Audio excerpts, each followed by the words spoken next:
Hi, I'm Matt, and in this video we are going to go over the combined gas law. Before we get into the gas law, it's important to go over what pressure, temperature, and volume are. Pressure is the force exerted on the walls of a container by the gas particles it contains.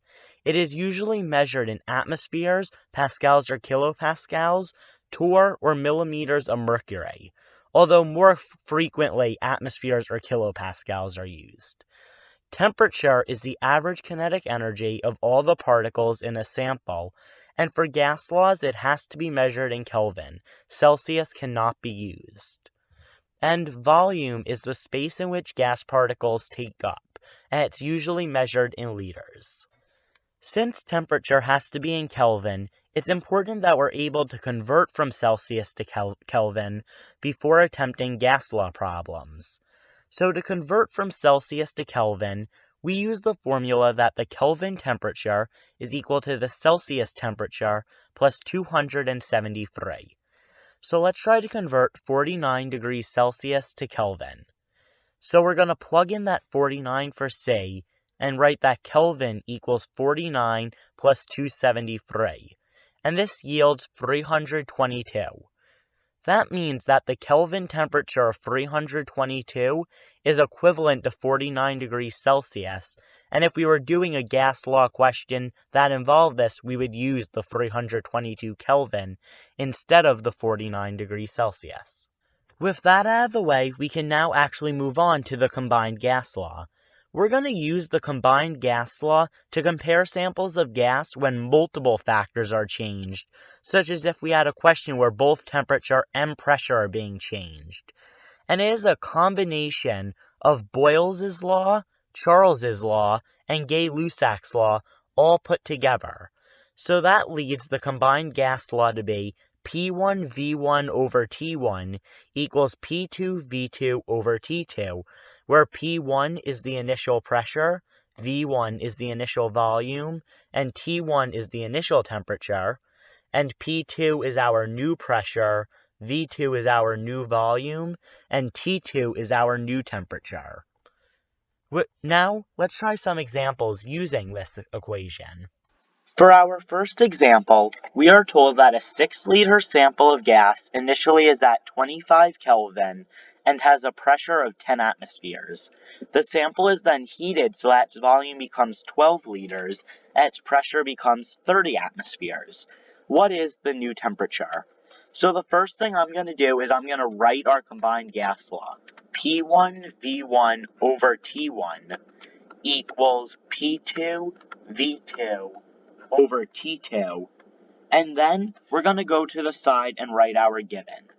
We're told that our initial pressure is equal to 10 atmospheres. We're also told that our initial volume is 6 liters, and that our initial temperature is 25 Kelvin.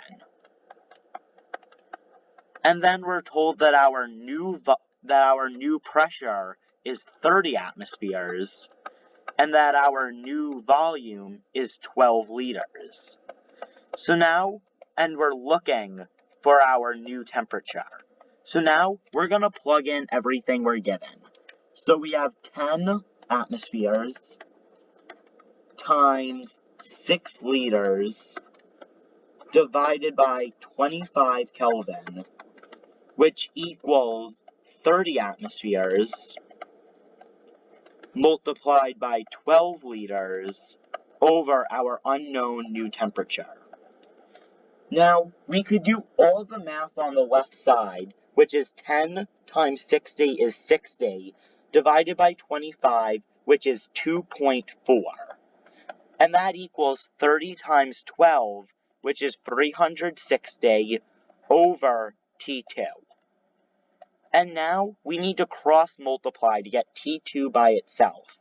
To do that, we put 2.4 over 1 and then multiply the 2.4 times T2 to get 2.4 T2, which equals 1 times 360. And then our last step is to divide by 2.4. And that tells us that our new temperature, or T2, is equal to 150 Kelvin. For our next example, we are told that there is an 182 degrees Celsius sample of gas that has an unknown volume and a pressure of 2 atmospheres. After the sample is cooled down to 0 degrees Celsius, the pressure is decreased to 1 atmosphere and the volume becomes 30 liters. What was the initial volume? So like always, our first step is to write our formula. P1 V1 over T1 equals P2 V2 over T2. And then we're going to write our givens. Our initial pressure, or P1, is 2 atmospheres. And our initial volume is our unknown. That's what we're solving for. Now, we're told that our initial temperature is 182 degrees Celsius.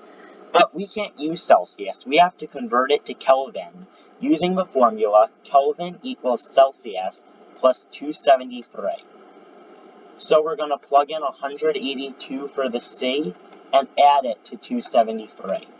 This gives us that our initial temperature was 455 Kelvin.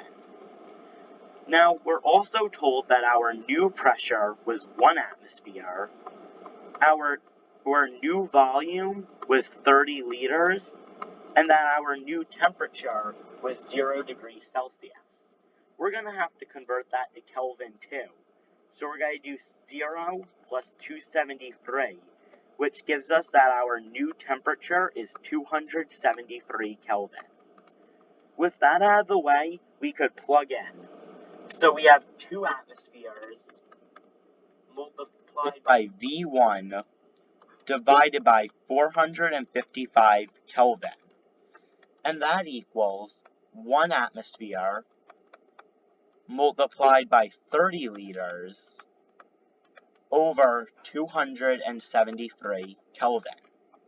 To start off, we're going to do all the math on the right side, which gives us approximately 0.10989. And then that equals 2V1 over 455. The next step is to put 0.10989 over 1 and cross multiply. This gives us that 2V1 is equal to 50. Our final step to get V1 by itself is to divide by 2, giving us that our initial volume is equal to 25 liters. For our last example, we are told that a sample of gas is in a flask initially at 50 Kelvin with a pressure of 1 atmosphere. The flask is then heated to 450 Kelvin.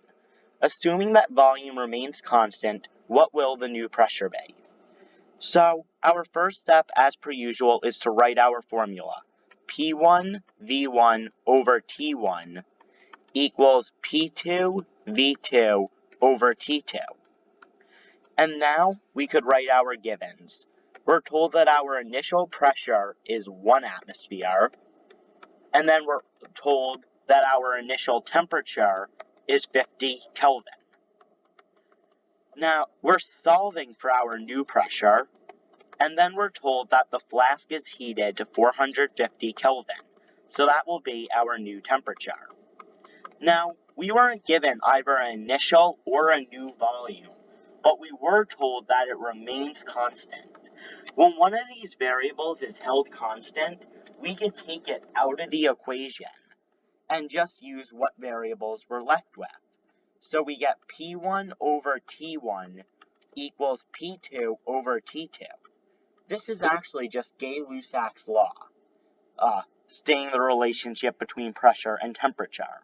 So we could plug in as usual, and we will be able to solve for P2.